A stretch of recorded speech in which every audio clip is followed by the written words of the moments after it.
So welcome to the final app of the course, that is Snapchat. Now, if you haven't used Snapchat before, the key idea is that you can send images to other people in a disposable way. So they're displayed to the user for a certain number of seconds and then deleted. There have been various controversies as to how possible it is to actually save those images so they're not actually as disposable as it seems. But despite that, Snapchat has grown into a business worth around $15 billion, I believe, at the time of recording this video. So it shows you how a very simple concept can really take off if done well. So we're going to start in the usual way over in Pass by creating a new application.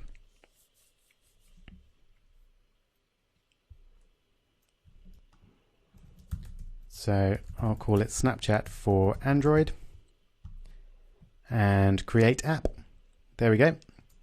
So there's my application ID and client key. Now this time I've already downloaded the starter project. So I'm going to just unzip that there and rename it to Snapchat. And then we'll open it up in Android Studio.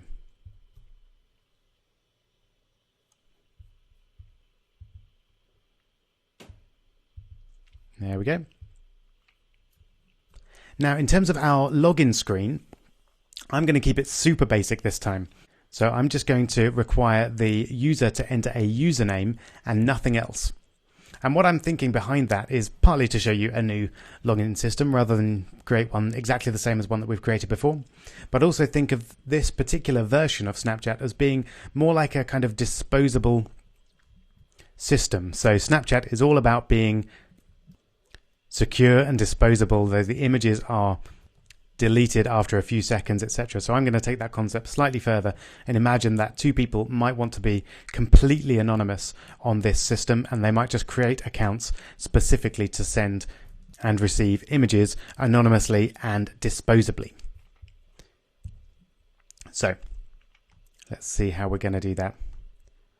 We'll start by editing strings.xml and putting the application key, application ID, sorry, and client key in there.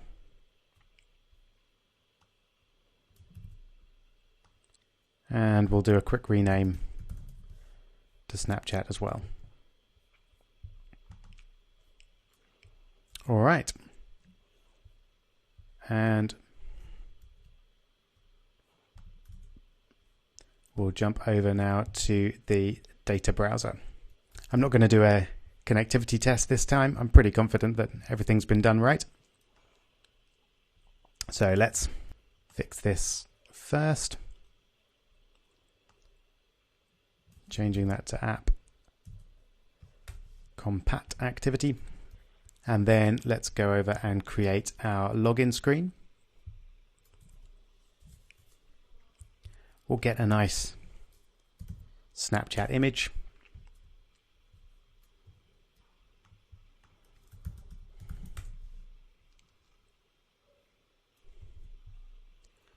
There we go. I like the look of this one here. It's got the name in it and it's a good size as well.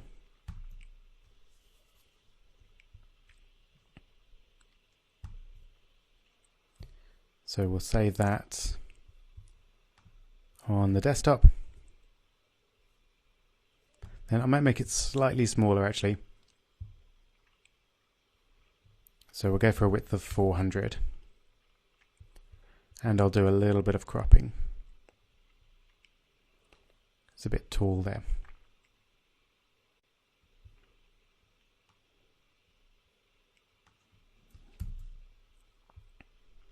All right. So save that and then back over to Android Studio. We'll create our drawable directory. These sort of things should be fairly second nature to you by now. Get that in the Finder. and then drag in our Snapchat image. There it is. Okay, and then we'll bring in an image view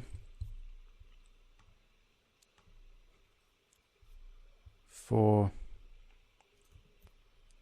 our Snapchat image. There it is.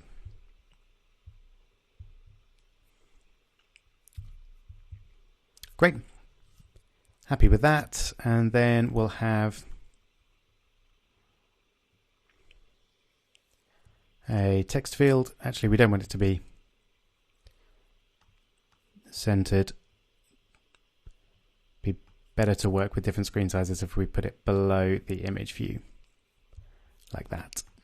We want the width to match parent. And then I'll just enter the hint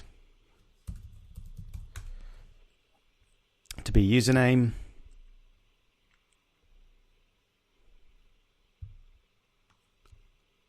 And then, as with Twitter, we'll have a sign up or login button. And then, as with Twitter, we'll have a sign up or login button.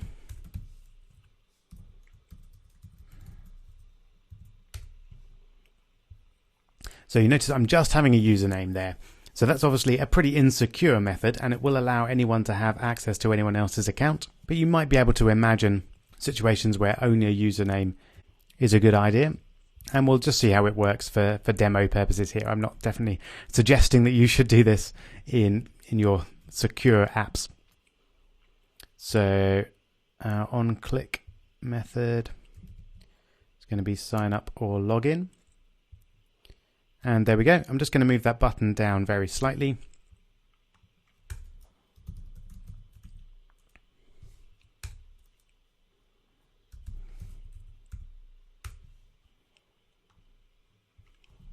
Great. Yeah, a little bit more spacing there is good. Okay, so then it's just a matter of doing all our usual code. We'll get it from the Parse Android Developers Guide. So we're working with users and we're going to attempt to log them in first. So let's get that code in there, but we are going to need our edit text, which I'll call username, and then we'll set that up here.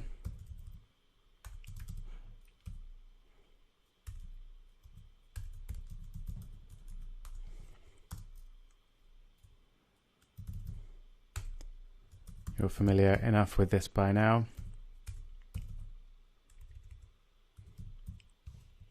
Oh yeah, it's just edit text. I don't think I changed the ID, and we don't actually need one anyway. So make sure you choose the pass exception option there. So this one is logged in, so let's do a quick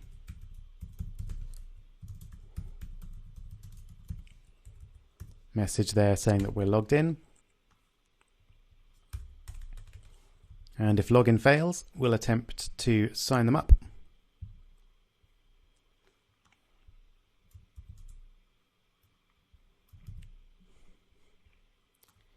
There we go, we're not saving email or anything like that. But of course we do need to specify what the actual username is, so it's not Jerry. It's username.getText. And what I'm going to do is just use the same string for every password. So that's essentially the same as having no password. And then we'll change this to new user so we're not confusing it with the existing user. There we go. And then the username again is going to be username.getText. I think we'll need to convert that to a string. Same up here. Lovely. And I'm just using parse everywhere. So if it didn't work, as before, I'm just going to give them a general message.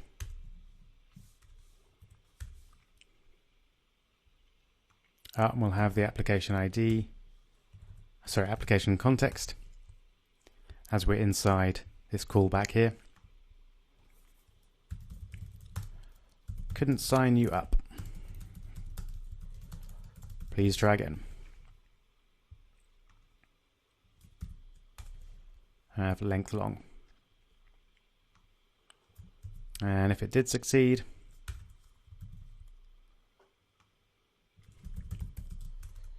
signed up. There we go. So that should do it. We're pretty used to this flow of code now. Except I do have an interesting error here. So it doesn't like, I think, the capital S in our file name there. So that's very easily fixed. Let's just rename it to have a lowercase s. There we go. And then we might need to update it over in activity main. No, it seems to be happy. Oh no, I think we should update that. And we'll do it from there. There we go. And there we go. So let's try that again. And there we go. I'm liking that. So let's just have a look and make sure it's all working correctly. So I'm going to do my usual Rob. And failed. Let's just have a look and see what went wrong.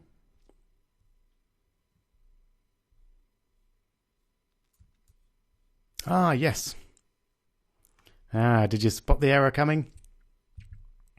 I put all the code in the onCreate method, but I should have put it in the sign up or login method.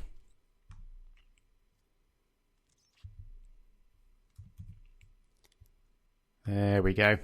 So public void sign up or login called by the button view.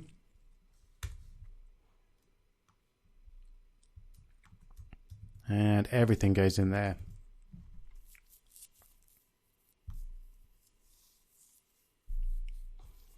So I suspect what would have happened there is it would have attempted the sign up with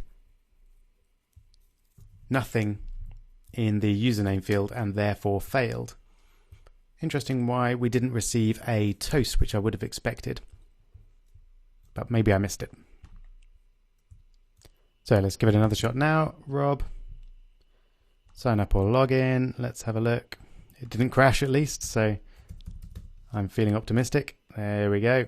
So Rob is now signed up. If I tap it again, Rob is now logged in. So let's have our usual suspects set of users.